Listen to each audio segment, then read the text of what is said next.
हाल ही में मैंने पढ़ी बेबीलोन का सबसे अमीर आदमी, जो कि हिंदी वर्जन है the richest man in Babylon, जिसके ऑथर हैं George S Clason. Money, economic planning और पर्सनल वेल्थ के विषय में इसे बेस्ट मोटिवेशनल बुक कहा जाता है। इस बुक में लिखी दिलचस्प और ज्ञानवर्धक कहानियाँ आपको दौलत की राह पर ले जाती हैं तथा सुख की मंजिल तक पहुँचाती हैं। इन्हीं कहानियों में से एक इस वीडियो में मैं बताने जा रहा हूँ, जिसमें बेबीलोन का शहर का सबसे अमीर आदमी हमें बताएगा कि अमीर कैसे बना जाए। इस वीडियो को एंड तक जरूर देखना। इस कहानी की शुरुआत होती है बेबीलोन शहर से। जब सम्राट सार्गन अपने शत्रुओं को हराकर बेबीलोन लौटे तो उन्हें एक गंभीर स्थिति का सामना करना पड़ा। उनके वजीर ने उन्हें बताया, महामहिम, आपने सिंचाई के लिए बड़ी नहरें और पूजा अर्चना के लिए ऊंचे मंदिर बनवाए, जिस वजह से प्रजाजन कई साल तक समृद्ध रही। परंतु अब ये सब काम पूरे हो गए हैं, इसलिए ज़्यादातर नागरिक अपनी गुजर बसर नहीं कर पा रहे हैं। मजदूर बेरोजगार हैं, व्यापारियों की ग्राहकी बहुत कम हो गई है, किसानों की फसल नहीं बिक रही है, लोगों के पास सामान खरीदने के लिए पर्याप्त धन नहीं है। राजा ने पूछा, हमने नहर और मंदिर बनवाने में इतना सारा धन खर्च किया था, आखिर वो धन कहाँ चला गया? वजीर ने कहा, महाराज, वह सब धन हमारे शहर के मुट्ठी भर अमीर लोगों के पास चला गया है। वह धन हमारे अधिकांश नागरिकों की उंगलियों में से फिसल गया, क्योंकि अब धन की नदियां बहना बंद हो गई हैं, इसलिए ज़्यादातर लोगों की आमदनी भी खत्म हो गई है। सम्राट कुछ समय तक सोचते रहे।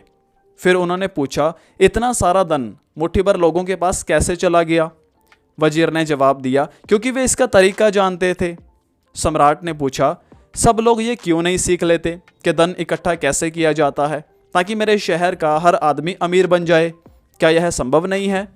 बिल्कुल संभव है महाराज, परंतु उन्हें सिखाएगा कौन? सम्राट ने पूछा।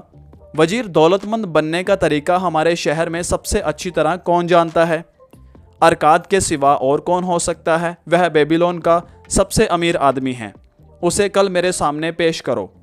अरकाद ने सम्राट के कहने पर लोगों को खाली पर्स के 7 इलाज बताए, जो इस प्रकार हैं। पहला इलाज है, अपने पर्स को मोटा करना शुरू करें। अपनी आमदनी का 10% अपने पर्स में डालें और बची हुई 90% आमदनी ही खर्च करें, तो जल्दी ही आपका पर्स मोटा होने लगेगा और पर्स भारी होने से आपको बहुत अच्छा लगेगा और आपके कलेजे को ठंडक पहुंचेगी। आप किस चीज़ को पाने में ज़्यादा इच्छुक हैं? क्या आपके लिए हर दिन की तात्कालिक इच्छाओं को पूरा करना ज़्यादा ज़रूरी है, जैसे ज्वेलरी, कपड़े, सजावट की चीज़ें, बेहतरीन खाना? ये चीज़ें जल्दी चली जाती हैं और बुला दी जाती हैं।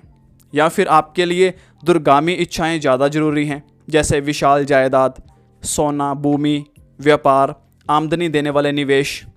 आपकी 90% आमदनी से आपकी तात्कालिक इच्छाएं पूरी होती हैं और आप अपने पर्स में जो 10% आमदनी बचाते हैं, उनसे आपकी दूरगामी इच्छाएं पूरी होती हैं। दूसरा इलाज है, खर्च को नियंत्रित करें। जरूरी खर्च और अपनी इच्छाओं के बीच के फ़र्क को नज़रअंदाज ना करें। आपकी आमदनी से आपकी जितनी इच्छाएं संतुष्ट हो सकती हैं, आपकी और आपके परिवार की इच्छाएं उससे कहीं ज़्यादा होती हैं। इसलिए आप जिन चीज़ों के लिए खर्च करना चाहते हैं उन्हें लिख लें, सिर्फ आवश्यक चीज़ों को चुनें। इसके अलावा सिर्फ उन्हीं चीज़ों को चुनें जो आपकी 90% आमदनी में संभव हों। बाकी सब चीज़ों को हटा दें और उन्हें अपनी असीमित इच्छाओं का हिस्सा मान लें जो संतुष्ट नहीं होगी। उनका अफसोस ना करें। तीसरा इलाज है, अपने धन को कई गुना बढ़ाएं। पर्स में रखा धन अच्छा लगता है और कंजूस आदमी को संतोष देता है, पर यह आमदनी को बढ़ाता नहीं। अपनी आमदनी में से धन बचाना तो सिर्फ शुरुआत है। उस बचत से जो आमदनी होगी उसी से हम दौलतमंद बनेंगे। दौलत पर्स में खनखना रहे सिक्कों से नहीं बनती, दौलत तो निवेश से प्राप्त आमदनी से बनती है। दौलत का अर्थ धन की वह धारा है जो लगातार पर्स में बहकर आती है और उसे हमेशा मोटा करती रहती है। हर इंसान की यही इच्छा होती है कि उसके पास आमदनी लगातार आती रहे, भले ही वह मेहनत करे या फिर किसी सैर सपाटे पर चला जाए। चौथा इलाज है, अपनी पूंजी की रक्षा करें। इंसान को अपने पर्स में रखे धन की दृढ़ता से रक्षा करनी चाहिए। अगर वह ऐसा नहीं करेगा तो धन आपके पास से चला जाएगा। निवेश का पहला सिद्धांत है आपके मूलधन की सुरक्षा। अगर मूलधन के चले जाने का खतरा हो तो क्या ज़्यादा कमाई के लालच में पड़ना समझदारी है? इसमें जरा भी समझदारी नज़र नहीं आती है। अगर आप इतना बड़ा जोखिम उठाते हैं तो इसकी सज़ा यही होगी कि शायद आप अपना मूलधन भी गंवा दें। अपनी जमा पूंजी का निवेश करने से पहले सावधानी से जांच पड़ताल करें। पहले पूरी तरह आश्वस्त हो जाएं कि आपकी पूंजी सुरक्षित लौट आएगी। फटाफट अमीर बनने की हवाई इच्छाओं से गलत दिशा में ना चले जाएं। किसी व्यक्ति को कर्ज देने से पहले आपको ये यकीन कर लेना चाहिए कि उसमें कर्ज चुकाने की सामर्थ्य है भी। ये भी देख लें कि कर्ज चुकाने के बारे में उसकी प्रतिष्ठा कैसी है, ताकि कहीं अनजाने में आप उसे अपनी मेहनत की कमाई तोहफे में ना दे रहे हों। किसी भी क्षेत्र में निवेश करने से पहले अपने मूलधन पर मंडराने वाले खतरों के बारे में जरूर जान लें। बेहतर यह है कि आप धन के प्रबंधन के अनुभवी लोगों की समझदारी भरी सलाह लें। इस तरह की सलाह मांगने पर मुफ्त में मिल जाती है। हो सकता है यह सलाह उतनी ही मूल्यवान साबित हो जितनी रकम का आप निवेश करने जा रहे हैं। सच तो यह है कि अगर यह सलाह आपकी पूंजी को डूबने से बचाती है तो यह आपकी पूंजी जितनी ही मूल्यवान होती है। 5वां इलाज है अपने घर को लाभकारी निवेश बनाएं।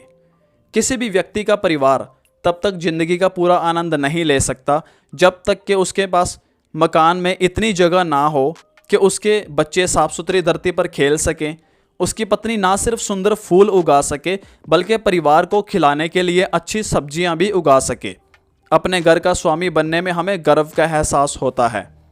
इसमें हमारा आत्मविश्वास बढ़ता है और हम अपने सभी प्रयासों में ज़्यादा मेहनत करते हैं। इसलिए हर आदमी के पास अपना खुद का मकान होना चाहिए जिसमें वह और उसका परिवार रह सके। 6वां इलाज है भावी आमदनी सुनिश्चित करें। हर व्यक्ति की ज़िंदगी बचपन से बुढ़ापे की तरफ चलती है। यह ज़िंदगी का मार्ग है और इस पर हर एक को चलना पड़ता है जब तक कि देवता उसे असमय ही अपने पास ना बुला लें। इसलिए इंसान को अपने भविष्य या बुढ़ापे के लिए उचित आमदनी की व्यवस्था कर लेनी चाहिए। इसके अलावा उसे इस बात की भी व्यवस्था कर लेनी चाहिए कि अगर वह इस दुनिया में ना रहे तो भी उसके परिवार को सहारा और आराम मिलता रहे। धन के नियमों के ज्ञान से जो व्यक्ति धन इकट्ठा कर लेता है उसे अपने भविष्य के बारे में विचार करना चाहिए। उसे कुछ ऐसे निवेशों की योजना बनानी चाहिए जो कई साल तक सुरक्षित रहे और सुरक्षित रूप से बढ़ती रहे और ज़रूरत के समय पर काम आए। 7वां इलाज है अपनी आमदनी की क्षमता बढ़ाएं। सामान्य इच्छाएं सिर्फ कमज़ोर चाहत होती हैं। अगर किसी इंसान में सिर्फ अमीर बनने की चाहत है तो उससे कोई फ़ायदा नहीं होगा, परंतु जिस व्यक्ति में 5 सोने के सिक्के कमाने की इच्छा है उसकी इच्छा निश्चित है और इसे पूरा वो कर सकता है। जब वह इसे हासिल करने के लिए लक्ष्य की शक्ति का प्रयोग करेगा तो फिर वो आसानी से सफल हो जाएगा। तो अगली बार वह 10 सोने के सिक्के कमाने में फिर से उन्हीं तरीकों का प्रयोग कर सकता है। फिर वो 20 सिक्कों के लिए, उसके बाद 1000 सिक्कों के लिए, और देखते ही देखते वो अमीर बन जाएगा। जब मनुष्य अपने काम में ज़्यादा कुशल बनता है तो वो अपनी कमाने की क्षमता को भी बढ़ा लेता है। हमारे पास जितना ज्ञान होता है हम उतना ही ज़्यादा कमा सकते हैं। जो व्यक्ति अपनी कला में ज़्यादा निपुणता हासिल करने की कोशिश करता है उसे उसके अच्छे पुरस्कार मिलते हैं। अगर वह कारीगर है तो वह अपने व्यवसाय के बहुत योग्य व्यक्ति से सीख सकता है। अगर वह कानून या उपचार के क्षेत्र में मेहनत करता है तो वह अपने व्यवसाय के लिए बाकी लोगों से विचार विमर्श कर सकता है या उनकी सलाह ले सकता है। अगर वह व्यापारी है तो वह लगातार अच्छी चीज़ों की तलाश कर सकता है जिन्हें कम कीमतों पर खरीदा जा सके। तो दोस्तों, बेबीलोन का सबसे अमीर आदमी बुक की समरी अभी आप जान चुके हैं। इस बुक में सीखने के लिए और भी बहुत कुछ बाकी है। आप चाहें तो इस बुक को खरीदकर पूरा पढ़ सकते हैं। दोस्तों, अगर मेरी छोटी सी कोशिश से अगर आपको थोड़ी सी भी हेल्प मिल रही हो तो प्लीज़ वीडियो को लाइक और शेयर ज़रूर करना और कमेंट करके ज़रूर बताएं नेक्स्ट किस टॉपिक पर वीडियो देखना चाहते हैं। अगर आप इस वीडियो को YouTube पर देख रहे हो तो प्लीज़ चैनल को सब्सक्राइब करके नोटिफिकेशन बेल प्रेस करके ऑल पे क्लिक कर लेना। अगर आप इसे Instagram या Facebook पर देख रहे हो तो हमारे पेज को फॉलो कर लेना ऐसी बेहतरीन वीडियोस को, बुक समरीज को आगे भी देखने के लिए। तो अब मैं मिलता हूँ आपसे नेक्स्ट वीडियो में एंड थैंक्स फॉर वॉचिंग।